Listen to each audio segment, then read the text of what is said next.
দেখুন লাউ পোস্ত বানাচ্ছি। দেখুন 5 ফোড়ন দিলাম, একটু শুকনো লঙ্কা, এই দেখুন লাউ দিচ্ছি,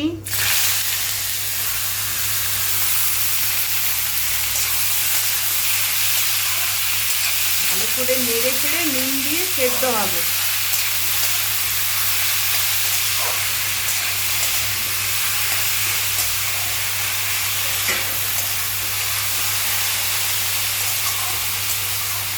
দেখুন 1 চামচ নুন দিলাম,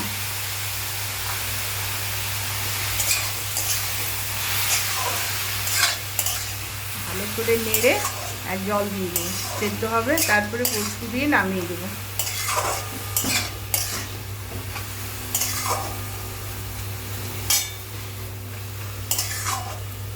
দেখুন জল দিচ্ছি,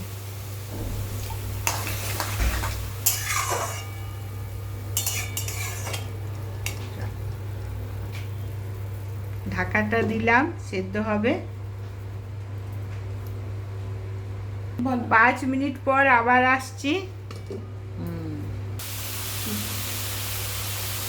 দেখুন সেদ্ধ হয়ে গেছে।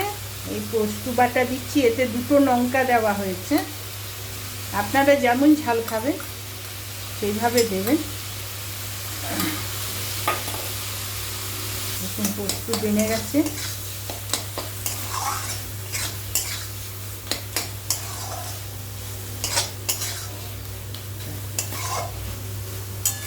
হয়ে গেছে পোস্ত।